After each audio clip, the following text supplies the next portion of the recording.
This isn't clickbait. I actually played professional chess coach Ryan Deering in a blitz match and I almost beat him. I recently won the St. Joseph Open and he happened to be at the tournament helping players analyze their games. When my opponent and I analyzed with him, he gave some really good insights. He explained that he would use the game where I beat a 1600 in his upcoming lesson on December 10th. He also mentioned that he would be playing everyone who showed up in the match. So I just had to make the trip back up to St. Joseph. For a quick backstory on Ryan, Ryan is a distinguished USCF chess expert who has served as an instructor at the prestigious St. Louis Chess Club. As an accomplished player with a USCF rating of 2000, he has dedicated over 2 years to mastering and competing in the game of chess. Drawing from his extensive experience and passion for the game, Ryan now travels across the country conducting workshops, teaching lessons, and participating in events to help foster and expand local chess communities. And lucky for me, I had the chance to sit across the board from him. Let's dive into the match where Ryan's experience were on full display.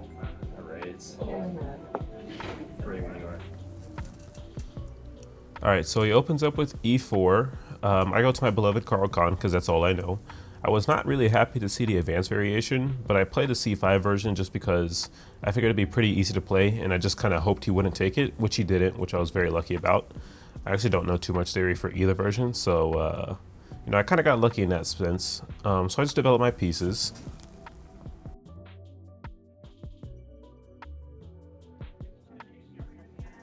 This is my anti-God himself. So I actually don't know his. Oh, you don't know his course? I don't know his course. Actually, the Carl Khan is something I play all the time, and I don't know too much of it. For the advanced levels.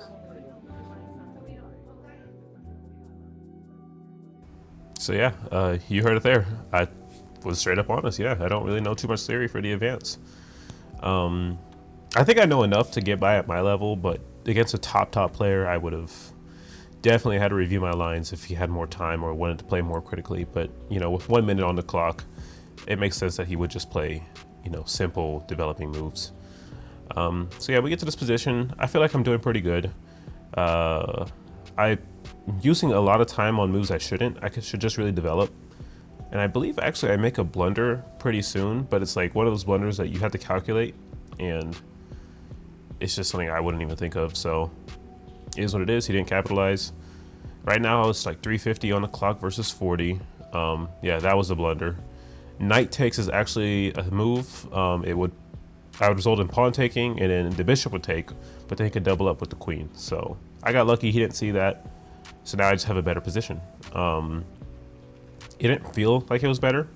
I knew I was a pawn up, so I thought, like +1 or something like that, but it says it's a little bit more, which I'm happy to see. So now I try to trade away. I debated putting my rook up forward or just developing my bishop, and I probably should have just moved my bishop, castled, and kept it moving, which I did, but not quick enough. And this is straight up a blunder. And genuinely, and I mean this genuinely, I didn't see it, so I didn't take it. I just thought it was protected by the queen because I was like, why would a player of this caliber blunder?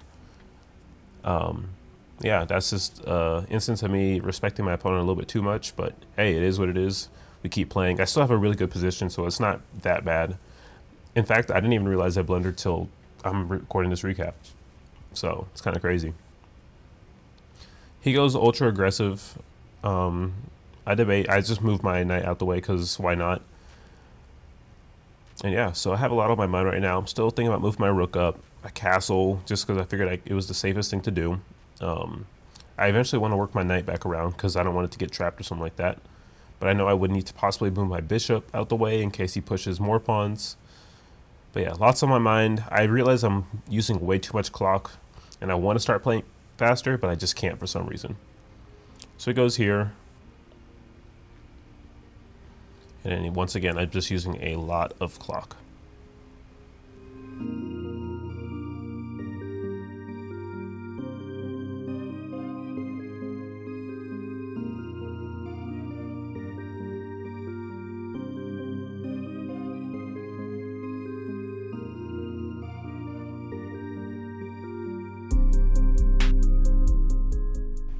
Yeah, we're still using clock. So eventually I make the move that I've been wanting to do for a lot of the game. Turns out to be inaccuracy, but is what it is. He takes.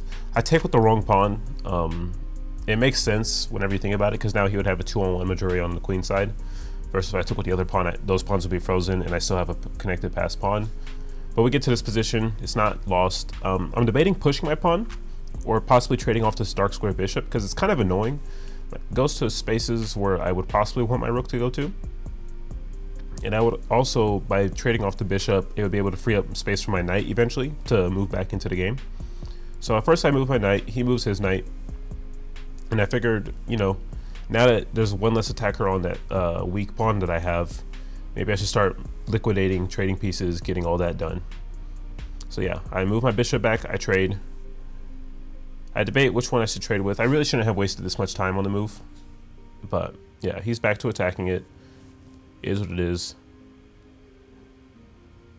I debated putting the knight on f8, but I figured that would be just way too passive for the position. 2,000 years later. Yeah, so I eventually moved my queen out. He moves his queen instantly, per usual. And yeah, we're about to get into a time scramble, because it's 40 to 16 now on the clock. And so yeah, I think I'm going to let you guys hear how the rest of the game plays out.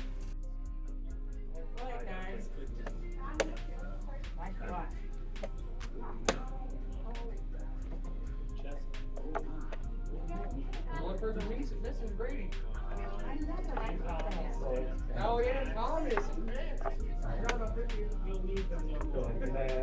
Yeah, Tad in here. I got Tad's on here. Yeah. He's on here.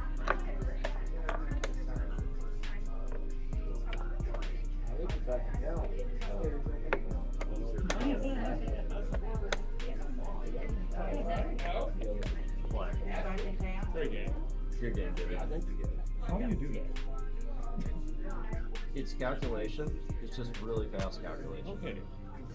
So, I'm convinced that one of the secrets to higher level chess is you discipline your thought process.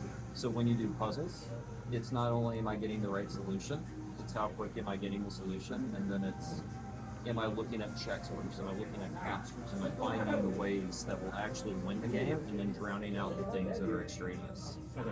That makes sense. Right. Last, but certainly not least, I figured it would be cool to see a match versus a more similar rated opponent. Here we have Asher. He was actually one of the first people I ever met when I started my over-the-board chess journey. We've played against each other multiple times, and it's always a good game.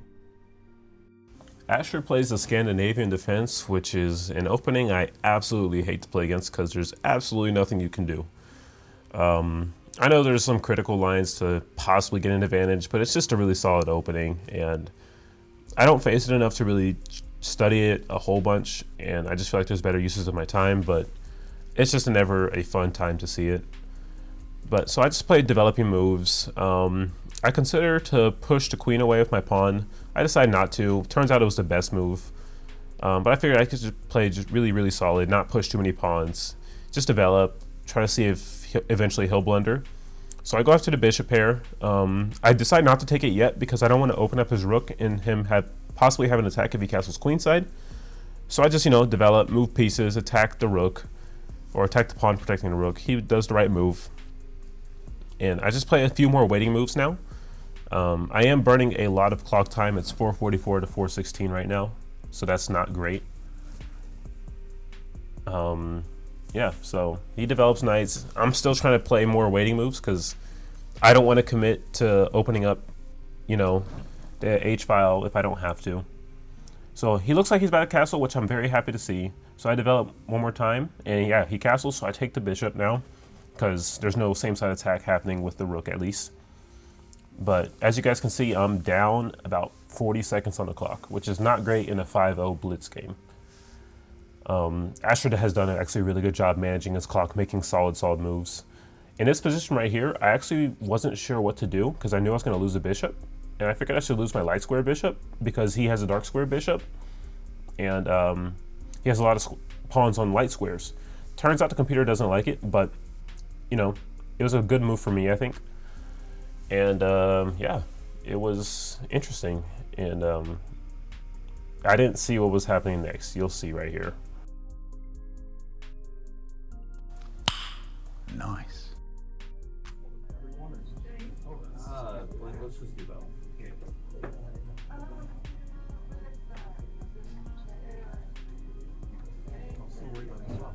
I figure once the game starts. No, this isn't that serious.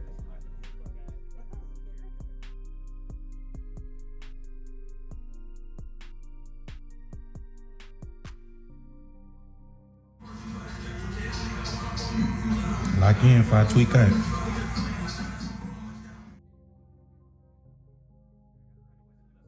Yeah, I love that.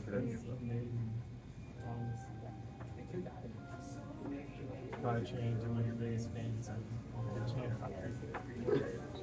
makes me feel good.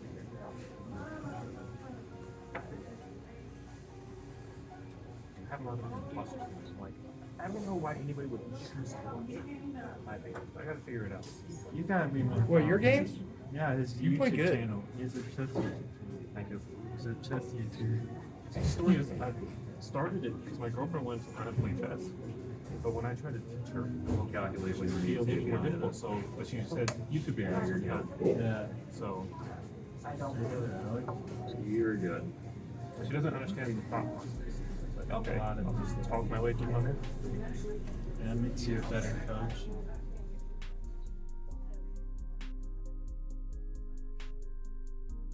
Yeah, so really dumb blunder that I made, just not paying attention. I started focusing on the clock way too much, as you guys heard. But yeah, clock doesn't matter at the moment. I mean, I have 2 minutes, 50 seconds to make moves. I should have been paying a little bit more attention to the board. But yeah, so at this point, I'm like, I got to start, playing a little bit better. He actually can't take the bishop, or can't take the knight, because that would hang his knight. Complications. But yeah, I was like, I got to start playing a little bit faster and just, win that way, because it works online. I figured it would work even better in person. And also, it's his responsibility now to prove why he's up a piece. So I have no pressure, it feels like. I wasted a little bit more time just because I didn't know where to move my queen. I didn't want to get pushed around too much, so I just dropped back a little bit, as you guys, I think you're about to see. Yes, sir. Yeah, so I dropped back here. It's a solid move. I want to eventually push my F pawn and like lock in that knight. And yeah, it's just my job now to keep pieces on the board as much as I can. Eventually go for a checkmating pattern. I was kind of worried about him pushing queenside pawns. I got lucky he didn't. Yeah, so he moves his knight around a little bit. He's still not pushing his queenside pawns. I don't really know what I would have done at that point. So now I'm debating moving my rook up, getting it over to that h-file, possibly delivering a checkmating attack. The double pawns are to his advantage though, I think, because they're blocking a lot of space where my queen would infiltrate at. Yeah, so he goes attacking my queen, putting his knight on a really nice square. I drop back. Nothing else I can do really. Now that I'm looking at it again, dropping back to the home square where the king was, and then rotating it around might have been better, because I would have got that checkmating attack I was going for. But it's a blitz game. You don't see everything. I'm also very happy that I'm catching up on the clock now. It's 150 to 213, so I just got to catch up 20 more seconds. Creating threats that aren't real, is a good way to do it, because he doesn't really have time to calculate if it's, worth defending against or not. And right now, it's really not, because I don't have an attack. So he burns a little bit more clock. I have connect 4 now, which is nice to see. He's forced to move the knight. He moves the knight to a square I actually did not want him to move to. I kind of wanted to plant my queen on G, I believe it's 5. So yeah, I move my queen over, just, moving over to possibly deliver mate. And now we're fully caught up on time. It's 1:30 or 1:40 now to 1:39, which I'm very happy to see. This is kind of what gives me the confidence to believe I could possibly flag him. I move my rook up. It's getting attacked. Why not? And actually, now that I look at it, his knight doesn't have too many squares it can go to. So yeah, he pushes this forward, which I thought was a mistake. But I didn't really know how to punish it yet. So I just moved my queen here, getting ready to, take it if the pawn captures. So he moves back. And I believe I blundered here. I didn't realize the queens saw each other, so when he took my queen, it caught me off guard, but I was very happy to see my rook protected. Turns out it wasn't a bad move, but I really just got lucky because of the geometry of the position. He goes here, which I thought was a mistake, because I can take this pawn, and if he takes my rook, I take his rook with check. So we go back here. I split up his pawns now. All of my pawns are connected, which is very happy to see. And I burn a little bit too much clock here, I believe. I should just play the move, but I'm still ahead on the clock now. It's still going pretty good. Yeah, he starts to activate his pieces. I decide not to trade because I want to keep as many pieces on the board, keep it complicated. I double up. He moves his king. Yeah, so I play just, another waiting move, preparing. And I actually wanted to play g4 here, but I figured let me move my rook over and possibly pin it and see if he's paying attention. He happened to be paying attention, as you guys are about to see. But the idea was there, just, move my rook back because I got to play quick, got to play simple. And yeah, we're heading to a time scramble. This is a mistake, but he actually blunders instead of capitalizing on it. I debated move my rook up to attack it, but I decided not to for I don't know what reason. And yeah, we're about to head into another time scramble. So actually, I'm going to let you guys hear how the game finished. Do a flip! Backflip. Somebody that do a backflip.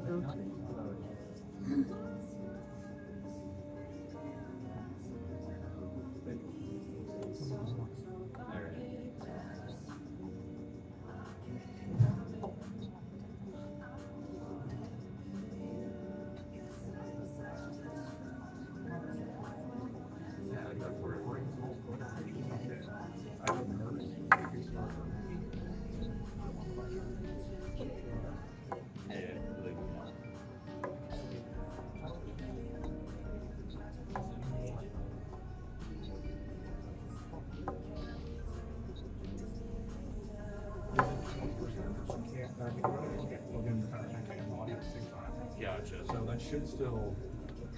I predict that should still last for like 3 minutes or something. Right. So we're not any wrong.